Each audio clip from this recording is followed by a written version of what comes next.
Okay, so I'd like to start by acknowledging the traditional owners of the land that this project is built on and pay our respects to them. And also want to acknowledge the fact that this project is not just me, it's a whole lot of people from my practice that worked on it, and also the other consultants who worked with, so it's a real collaboration. So this project involved adapting the original Monash University central computer facility into a new complex for the Department of Mathematics and Earth, Atmosphere and Environments. The area of 1,200 square metres is mostly consisting of a large windowless single-storey storage room, which we were to convert to informal teaching spaces and a student lounge. The success of the project consists of its adaptive reuse of a building which has transformed the spaces in terms of use and amenity, but retained a visual relationship to the 1960 buildings of which it is a part. The new design expression is responsive to the existing building's austere functional modernism, the rational planning, Cartesian geometry and limited material and colour palette.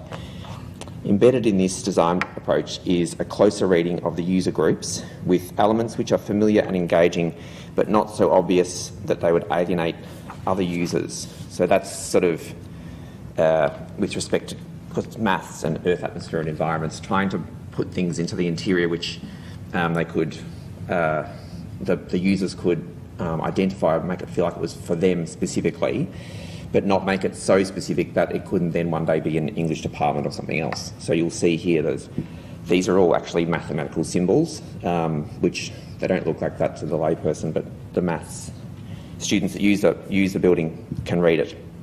We also have weather patterns on decals and so on, which some of the earth, atmosphere and environment students use.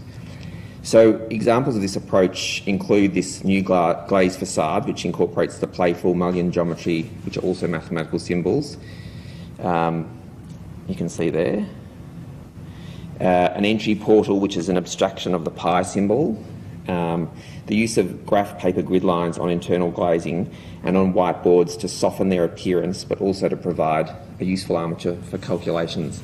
So the maths department in particular, they use this for informal tutoring of their students, and they write on everything. They write on all the walls and the tables and everything. So we had the whiteboards printed with this graph paper. It's actually very useful for them to have that armature for the stuff they do. Emphasising the grid lines on the ceiling and using gridded patterns on the carpet and using mathematical structure as decoration. Incorporating a weather system, decal as ornament and subtle signage. The colour scheme references graph paper used by the students in the faculty for calculations, but also nostalgically looks back to the optimistic late modernism of Monash's founding in the 1960s. The brief required student lounges, which could cater to a diverse range of student types, introverts, extroverts and solo workers, group workers, students in formal or relaxed fashion.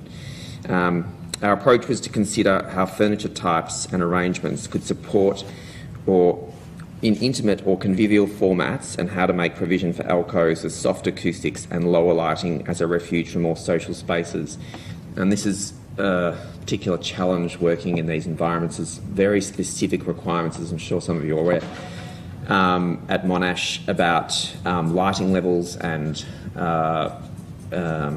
making all areas accessible and dealing with people with vision impairment, with autism, with reactions to do with pattern and colour, durability, maintenance, longevity. All these things had to be taken into account, and then of course, because it was to be a 24-hour facility, security, so particularly late at night for supervision and surveillance also had to be really taken into account. Another key briefing requirement was to deliver a design which felt specific to the Department of Mathematics and Earth, Atmosphere and Environments, but not so overt as to render the facilities redundant if they were required for another faculty or student cohort. Accordingly, references are coded but subtle. Monash are motivated to provide facilities to encourage students to feel safe and supported on campus, to provide places for students for informal study and somewhere to be between classes, and thus promote a vibrant campus life. Accordingly, our design aims for warmth and, within the constraints of Monash's strict guidelines on performance and durability, a sense of domesticity as a respite from the institutional. The project has had a broader effect on the campus too, radically opening up the previously blank walls of the university server and presenting a warm and reassuring light box at a key entry point to the campus, where it's situated near the main north car park. So this is some of the imagery we looked at initially. We liked the idea of that 1960s idea of this brave new world, but this Kubrick's particular vision of it, where it was softened by an historical understanding. So that was a sort of key reference point for us. This shows you where it sits within the main building. The red is the demolished zone of where our new centre was built. So you can see here that it has, on the top left-hand corner, 4 teaching spaces, and then and on the bottom 2 larger teaching spaces, and then these informal lounges. And that was all really about catering to different types of students with different needs. They do a lot of group work in the mathematics department. They work together on their calculations and their tutoring. But then it's also supposed to be a place for all students in the university to be able to go and study during the day. Monash is particularly concerned with energising their campus life on the back of that. Students are accessing all their lectures and tutes online now, so they want places for them to be on campus.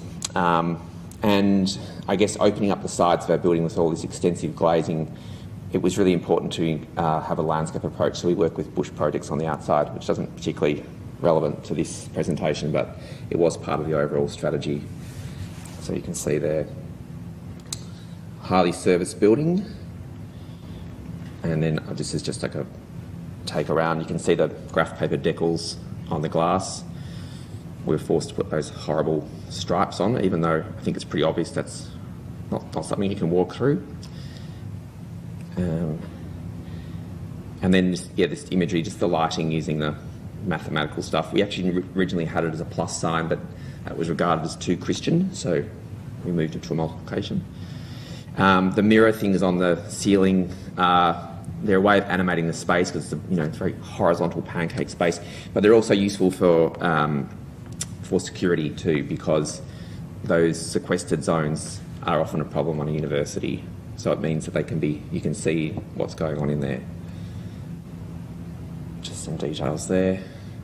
This colour palette, which really comes from the 1960s, sort of those tertiary, pastel-y primary colours, or tertiary colours, which we wanted to use but wanted to feel a bit more contemporary, and the blue in particular, because it deals with mathematics. And then there's this final slide, which is a picture of some obscure mathematical symbol and the relationship to the outside, and you can see where it sits in relation to the car park.